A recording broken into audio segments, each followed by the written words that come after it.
अस्सलाम वालेकुम नादरीन, आप यूट्यूब चैनल देख रहे हैं। मैं इमरान खान हूँ। एक तो सबसे बड़ी खबर अब तक की ये है कि इमरान खान साहब ने अपने लॉन्ग मार्च के इख्तितामी मरहले का अनाउंसमेंट कर दिया है। इमरान खान साहब ने वो किया है जो बेचारे वो लोग सोच भी नहीं सकते थे। यानी जिन्होंने इमरान खान साहब को धोखा दिया, बार बार कहा कुछ नहीं होता, हम आपके साथ खड़े हैं। जिन्होंने बार बार कहा कि इन चोरों और डाकुओं को कभी नहीं आने देंगे, इस मुल्क में मुसल्लत नहीं होने देंगे, इन्होंने तो मुल्क को बहुत लूटा है, जो धोखा दे गए। जिन लोगों ने चक्कर दिया इमरान खान साहब को, उनको इमरान खान साहब ने ऐसा चक्कर दिया कि सारी जिंदगी अब याद रखेंगे। ये वो लोग हैं जो आखिरी वक्त तक आकर यकीन दिलाते रहे कि नहीं नहीं नहीं, हम तो बीच में नहीं हैं, हमारा तो इसमें कुछ लेना देना नहीं है, ये तो पॉलिटिकल किस्म की मूवमेंट है और आप इसमें से निकल जाएंगे, आप इसको मैनेज कर सकते हैं। आखिरी वक्त तक ये यकीन दिलाते रहे कि हम बीच में नहीं हैं। और फिर जिस तरीके से वजीर आजम हाउस के बाहर गाड़ी पहुंची, प्रिजन वैन, जैसे कंटेनर्स पहुंचे, जैसे इस्लामाबाद के रास्तों को बंद किया गया, जैसे आधी रात को अदालतें खिलाई गई, तो सब पता चल गया कि इसके पीछे कौन था। और इसको सवाल की सूरत में अरशद भाई ने सबसे खूबसूरत अंदाज में पूछा था कि वो कौन था जिसने ये सारा गंद फैलाया था। तो सब जानते हैं कि रायता किसने फैलाया था और कौन इसके लिए जिम्मेदार था। तो इमरान खान साहब ने उनको वैसा ही चक्कर वापस दिया है। 1 महीना हो गया लॉन्ग मार्च लेकर निकले हुए हैं, पहुंच ही नहीं रहे। और बीच में बहुत बड़ी गलती यह हो गई कि इमरान खान साहब पे हमला करवा दिया गया और हमले का नतीजा तो कुछ और निकलना था, लेकिन जिसको अल्लाह रखे उसको कौन चखे। अब इमरान खान साहब ने यह देखा कि एक दींगा मुश्ती चल रही है, एक रस्साकशी चल रही है, रोजाना एक नया नाम आ जाता है, मीडिया के ऊपर नाम चलाए जा रहे हैं कि वो आर्मी चीफ बनने जा रहा है, वो आर्मी चीफ बनने जा रहा है, वो आर्मी चीफ बनने जा रहा है। यानी खुशामदियों को भी समझ नहीं आ रही कि किसकी खुशामद शुरू करनी है। वैसे मेरी एक गुजारिश है, मैंने आज एक इस पे एक ट्वीट भी किया है, वो बाद में बात करते हैं, लेकिन पहले आ जाएं कि इमरान खान साहब ने क्या अनाउंस किया। उन्होंने कहा जी कि 26 नवंबर को लॉन्ग मार्च इस्लामाबाद के लिए पहुंचे। 1 हफ्ता उन्होंने डिले दे दिया है। इसके मेडिकल रीजंस भी हैं। यानी आप उन्हें ये नहीं कह सकते कि उन्होंने ये क्यों किया, आप ये नहीं कह सकते कि जल्दी क्यों नहीं आ रहे, आप ये नहीं कह सकते, आप इसलिए नहीं कह सकते कि उनके जेन्युइन मेडिकल रीजन है, उनको गोलियां लगी हुई हैं। अब डॉक्टर उनको आराम करने के लिए, डॉक्टर तो कहेंगे 2 हफ्ते और आराम कर लें। 70 साल की उम्र में आदमी को गोलियां लगी हैं, वो तो चाहेंगे 2 महीने उठे ही ना, आराम करता रहे ये आदमी। लेकिन इमरान खान साहब अब उनकी अपनी हिम्मत के ऊपर है, वो कब उठना चाहते हैं। अगर वो 2 दिन बाद का अनाउंस करना चाहते कर देते, लेकिन उन्होंने अनाउंस किया 1 हफ्ते बाद का, यानी 26 नवंबर के लिए उन्होंने अनाउंस किया। और कुछ बड़े अहम सवालात उठाए इमरान खान साहब ने। उन्होंने कहा चले आपकी मान लेते हैं, फर्ज कर लेते हैं कि कोई साजिश नहीं की एस्टेब्लिशमेंट ने, तो फिर भी ऐसे चोरों डाकुओं को मुसल्लत क्यों होने दिया जिन्होंने आते ही पाकिस्तान का बेड़ा गर्क कर दिया, इकॉनमी डुबो के रख दी, जिन्होंने आते ही अपना एनआरओ हासिल कर लिया, जिन्होंने पाकिस्तान को तरक्की करते हुए पाकिस्तान को ऐसी जगह पे फेंक दिया जहां से पाकिस्तान को उठाने में कई साल लग जाएंगे। तो इमरान खान साहब ने यह सवाल बिल्कुल दुरुस्त उठाया और एस्टेब्लिशमेंट से उन्होंने यह सवाल पूछा और फिर उन्होंने अनाउंस किया कि 26 नवंबर को वो इस्लामाबाद आएंगे और लॉन्ग मार्च को आगे बढ़ाएंगे, रावलपिंडी से शुरू हो जाएंगे, इस्लामाबाद की जानिब जाएंगे। दुनिया पूरी इमरान खान साहब जाने के लिए तैयार है, बहुत बड़ी तादाद में लोग जाना चाहते हैं। पाकिस्तान के अंदर जिस तरह का उनका लॉन्ग मार्च था, हर शहर में वो लोगों को छोड़ते जा रहे थे, आगे से नए लोग आते जा रहे थे, और जिस तरह के उन्होंने रिकॉर्ड 7 जलसे पाकिस्तान में किए हैं, लगभग इमरान खान साहब के जलसे ही गिन लें तो 70-75 होने वाले हैं। और इन सारे लोगों को लेकर वो इस्लामाबाद अगर पहुंच गए, क्योंकि पंजाब में तो गवर्नमेंट भी नहीं है अब हमजा शहबाज की जो रोकेगा पुलिस के जरिए, तो खैबर पख्तूनख्वा, पंजाब, आजाद कश्मीर, गिलगित बल्तिस्तान, हर तरफ से लोग आएंगे, सिंध से भी आएंगे, इस्लामाबाद रावलपिंडी से भी निकलेंगे। तो एक बहुत बड़ा इज्तिमा इस्लामाबाद में होगा, लेकिन उस वक्त तक वो नहीं होगा जिसने इससे उम्मीदें लगाई हुई थी। यानी कुछ लोगों ने ये उम्मीद बांधी हुई थी कि इससे एक टेंशन क्रिएट हो जाएगी और फिर टेंशन क्रिएट करने का मौका मिल जाएगा। एक आखिरी मौका इमरान खान हमें फराहम कर देगा, एक ऐसा मौका जहां पे इस्लामाबाद के अंदर तो माहौल बनाया हुआ है, उधर से इमरान खान आ गया तो वो भी माहौल बन जाएगा और एक बड़ा तसादुम, और जिसके नतीजे में टेंशन क्रिएट हो जाएगी पाकिस्तान में। लेकिन टेंशन क्रिएट इमरान खान साहब अब नहीं होने देंगे। ये सही पॉलिटिकल मूव है। मैं ये सोच रहा था अगर 1-2 दिन में इमरान खान साहब निकले और शहबाज शरीफ साहब ने मजीद डिले कर दिया तो शहबाज शरीफ साहब का मामला जो है वो उनके हाथ में काफी हद तक चला जाएगा कि इमरान खान साहब जब भी निकलेंगे, अब वो जख्मी, उनको जल्दी पहुंचना होगा। शहबाज शरीफ साहब इस मामले को सामने रखते हुए फैसला करने के अंदर ज्यादा ताकत में आ जाएंगे, लेकिन ऐसा हुआ नहीं। इमरान खान साहब ने सारा कुछ उन्हीं पे छोड़ दिया। उन्होंने पहले भी कहा था कि जो दिल करता है करो। अब नवाज शरीफ साहब जो मुबैना तौर पे ट्वीट्स आ रही हैं, बहुत सारे सहाफी ये क्लेम कर रहे हैं कि एक नाम जिसके ऊपर नवाज शरीफ साहब बज़िद हैं, वो नाम जबरदस्ती शहबाज शरीफ, नवाज शरीफ शामिल करवाना चाहते हैं, जबकि दूसरी जानिब से मुबैना तौर पे वो नाम शामिल नहीं किया जा रहा। वो नाम शामिल ना होने की वजह से एक बड़ा तजब्जुब है, क्योंकि वो नाम 27 नवंबर को रिटायर हो रहा है। बल्कि एक ट्वीट मैंने ऐसी भी पढ़ी, और बड़ा बाखबर आदमी है जिसकी ट्वीट थी, उन्होंने लिखा कि 28 तारीख को भी समरी दी जा सकती है। यानी जो नवाज शरीफ साहब के फेवरेट हैं, वो अगर 27 को रिटायर हो जाएं और 28 को समरी पेश कर दी जाए, तो 28 को जो समरी पेश की जाएगी उसमें तो ऑटोमेटिकली उनका नाम ही नहीं होगा। तो फिर शहबाज शरीफ साहब को जो नई समरी पेश की गई है, उनमें से एक नाम को चुनना पड़ेगा।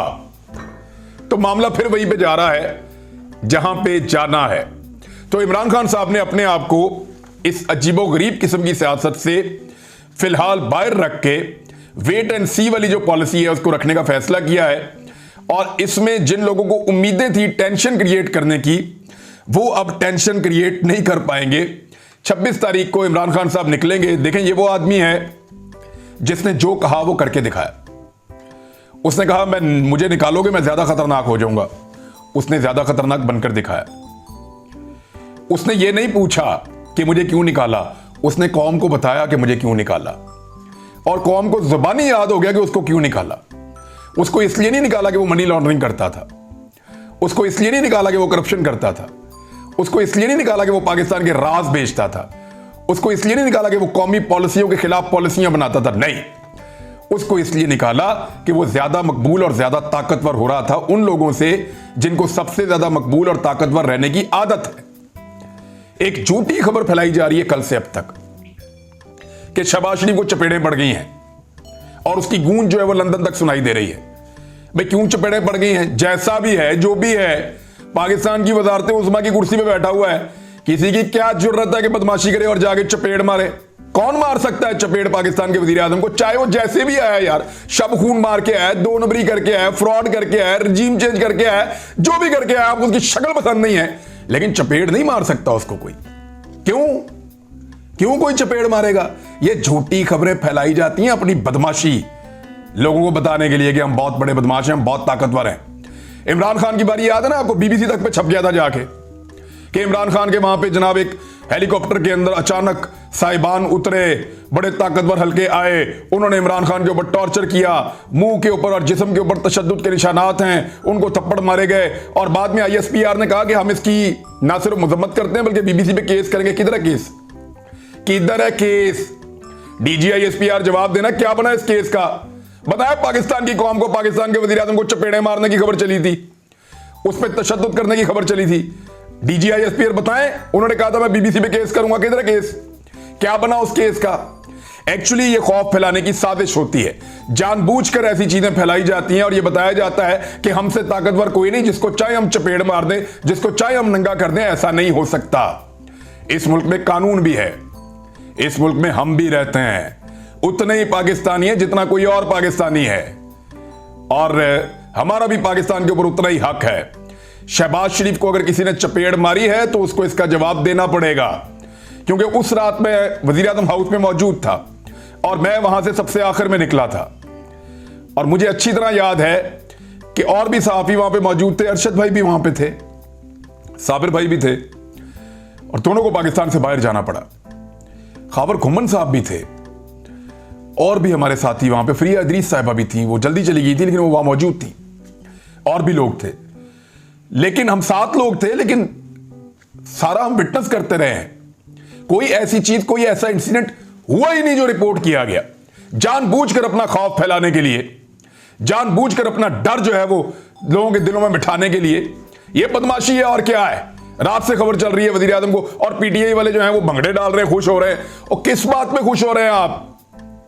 हाथ तो वही है ना, कभी आपको चपेट, कभी उसको चपेट, कभी उसको चपेट। वो इस हाथ को पकड़ना था। याद है अरशद भाई ने आखिरी वीडियो कौन सी चलाई थी? एक वीडियो उन्होंने अपलोड की थी सोशल मीडिया के ऊपर, जिसमें एक हाथ है जो डंडे मार रहा है लोगों को, और उस हाथ को एंड में लोगों के हाथ पकड़ देते हैं। इस हाथ को आपने रोकना है। ये किसी और को सोने या डंडा मारे तो आपने खुश नहीं होना, यानी मेरे मुखालिफ को मार पड़े तो ठीक है, मुझे पड़े तो गलत है, ये नहीं हो सकता। जुल्म जुल्म है, चाहे वो किसी के साथ भी हो। मैं उतनी मजम्मत करता हूं जितनी उस झूठी खबर की मजम्मत करता था, उतनी ही मजम्मत इस झूठी खबर की करता हूं। ना किसी इस मुल्क में बदमाशी चलेगी, सिर्फ रूल ऑफ लॉ इस मुल्क में होना चाहिए। उसके लिए हम हमेशा बोलेंगे, हमेशा बोलेंगे, बोलते रहेंगे। अब जरा एक और खबर देखें। जो लोग खुदर गए थे, छलांगे मार रहे थे, घड़ी ले ली, घड़ी ले ली, घड़ी ले ली, घड़ी बुरी, उनको मौत पड़ी हुई थी। एक तो जो जियो के ऊपर प्रोग्राम करवाया गया फीड करके, एक रिकॉर्ड याफ्ता मुजरिम को उसके अंदर बिठाया गया, जो मतलूब है कई जगहों पे, उसको बिठाकर उसको ऐसे साबित करने की कोशिश की गई कि शायद इमाम काबा के बाद दुनिया का सबसे बेहतर आदमी ये है। यानी मुझे ऐसा लगता है कि पाकिस्तानी मीडिया ने अगर किसी को सादिक और अमीन का सर्टिफिकेट देना है ना, तो वो सबसे पहले पाकिस्तानी जो है उमर फारूक को दे देंगे, क्योंकि पाकिस्तानी मीडिया जो है उनको ऐसा लगता है कि इससे अच्छा तो आदमी कोई नहीं है दुनिया में, सबसे अच्छा आदमी ये तो कभी झूठ बोल ही नहीं सकता। उसका झूठ जो है वो एक सहाफी ने पकड़ लिया, मैंने कल आपको बताया भी था, और साफ पकड़ा गया है कि फराह खान नामी खातून ने पाकिस्तान से 2 मरतबा सिर्फ ट्रेवल किया है इमरान खान साहब के पूरे दौरे हुकूमत में। एक दफा 2019 में और एक दफा 2020 में। अप्रैल 2019 में जब उन्होंने ट्रेवल किया तो वो अमेरिका गई थी, और अमेरिका के लिए 2 घंटे के लिए वो एयरपोर्ट पे सिर्फ रुकी थी। और अबू धाबी से अगर आप दुबई जाते हैं तो आपको तकरीबन 1.5 घंटा जाने में लगता है, 1.5 घंटा वापस आने में लगता है। ये तो मुमकिन ही नहीं है कि वो अगली फ्लाइट ले सकती हो, तो वो उसी तारीख में अमेरिका कैसे पहुंच गई? तो इस तरह ये क्लियर हो गया कि यहां पे जो बैठा हुआ ताकतवर आदमी इस सारे मामले को प्लान कर रहा था, उसका दिमाग बस इतना ही काम करता था कि उसने देखा कि यहां से अबू धाबी चली गई है, उसने उससे आगे का नहीं सोचा कि आगे कहां गई है। तो यहां पे जाके तो इनकी सोच रुक जाती है। इतनी इंटेलिजेंस है और इतना ही दिमाग काम कर रहा है। मेरे ख्याल में थोड़ी सी और मेहनत करें, 5वीं का बच्चा आपको पकड़ लेता है थोड़ी देर के बाद, और बड़े आराम से पकड़े जाते हैं। पूरा का पूरा प्रोपेगेंडा जो है वो बेनकाब हो जाता है। अब मैं आपको सही वाली चीजें बताता हूं, काम करना है तो इन पे करो भाई। अभी दिखाता हूं आपको मैं, ये देखें। तफसीलात के मुताबिक तोशा खाने से तोहफे हासिल करने वाले हुक्मरानों की कुछ तफसीलात मैं आपको दिखा देता हूं। नंबर 1, अब तक मुल्क के 13 सदर और वजीर आजम तोशा खाना से 3039 तोहफे लेकर जा चुके हैं, जिनकी कुल मालियत जो है वो 160 मिलियन रुपए बनती है। ये जो दिए गए हैं, जमा करवाए गए, वैसे उनकी मालियत क्या थी वो किसी को नहीं पता। तोहफे लेने वालों में ज़ियाउल हक से लेकर मुशर्रफ तक, यानी सदर ज़ियाउल हक ने भी लिए और सदर परवेज मुशर्रफ ने भी लिए, जुनेजो ने भी लिए, शौकत अजीज ने भी लिए और बाकी वज़ीर आज़म ने भी लिए। आसिफ जरदारी ने बतौर सदर 2 BMW और 2 टोयोटा जीप के लिए तोशा खाना में 93 लाख रुपए जमा करवाए। इतनी महंगी गाड़ियां, बुलेट प्रूफ, इतनी महंगी गाड़ियां जो मुअम्मर कज़ाफ़ी से ये लेकर आए थे, और ये कीमती गाड़ियां लीबिया के सदर ने दी थी, और थोड़े से पैसे देकर ये 4 गाड़ियां लेकर, बुलेट प्रूफ गाड़ियां निकल गए जरदारी साहब। नवाज शरीफ को बतौर वजीर आजम दोनों अदवार में 1 करोड़ मालियत के 127 तोहफे मिले। नवाज शरीफ ने 14 लाख में 75 तोहफे लिए, सिर्फ 14 लाख रुपया दिया है। इमरान खान ने तो एक तोहफे का 2 करोड़ से ऊपर जमा करवाया ना, तो नवाज शरीफ तो ओने पोने क्या बिल्कुल लूट मार करके ले गया, 75 तोहफे ले गया सिर्फ 14 लाख रुपए में। शौकत अजीज पाकिस्तान से जाते हुए, और ये गाड़ियां जो है वो गैर कानूनी है, ना नवाज शरीफ ले सकता है ना जरदारी ले सकता है। तो तोशा खाना से इन्होंने गाड़ियां ली हुई हैं। तोशा खाना का कानून कहता है कि गाड़ी आप नहीं ले सकते, लेकिन इन्होंने गाड़ियां ली हुई हैं, क्योंकि गाड़ियां जो है वो दूसरे महकमे को जाएंगी। कभी भी तोशा खाना से आप गाड़ी नहीं निकलवा सकते। शौकत अजीज पाकिस्तान से जाते हुए 1126 तोहफे अपने साथ ले गए, लेकिन शौकत अजीज क्योंकि एस्टेब्लिशमेंट के बहुत करीबी आदमी थे, उनका कभी नाम भी नहीं लिया किसी ने। क्या कभी किसी ने कोई खबर निकाली उसके बारे में? कभी किसी ने पता किया कि कितना कुछ वो ले गया? उनमें नेकलेस थे, कीमती हीरे जवाहरात थे, सोना था, घड़ियां थी, कालीन थे, तोहफों की मालियत बहुत ज्यादा थी, लेकिन जो वहां पे शो की गई वो 26 मिलियन ले गए। जनरल मुशर्रफ 3 करोड़ 81 लाख के 515 तोहफे साथ 515 तोहफे। 75 नवाज शरीफ, जरदारी साहब भी इसके लगभग, शौकत अजीज, उसके अलावा यूसुफ रजा गिलानी। अब जरा मुशर्रफ साहब को देखें, मुशर्रफ साहब जो तोहफे ले गए और शौकत अजीज जो तोहफे ले गए, क्योंकि वो एस्टेब्लिशमेंट के लोग थे और उनका ताल्लुक एस्टेब्लिशमेंट से था, इसलिए उनको कोई सवाल भी नहीं पूछेगा। 1126 तोहफे शौकत अजीज और 515 तोहफे परवेज मुशर्रफ। अंदाजा कीजिए आप, उनमें जी हीरे, गोल्ड सेट, कीमती जेवरात, खंजर, पिस्तौल, और ज़ियाउल हक साहब भी लेते रहे तोशाखाने से। उन्होंने 16 लाख रुपए में 122 तोहफे लिए हैं। बेनजीर भुट्टो 2,72,000 रुपए में 174 तोहफे लेकर गई हैं। ये जो बिलावल भुट्टो जरदारी शोर मचाता है ना, जरा जाके देखें उनकी वालदा ने कितने तोहफे लिए हैं। 174 तोहफे, 174, और 2,72,000 रुपए में। अंदाजा करें आप, इस तरह इस मुल्क के तोशाखाना को लूटा गया है। जरा उसकी बात तो करें ना, असल चोरी तो वो है, उसके ऊपर तो कभी काम नहीं करेंगे। करना चाहिए ना, यहां भी काम करें ना। अब तक के लिए इतना ही, अपना ख्याल रखिएगा, अपने इस चैनल का भी। अल्लाह हाफिज।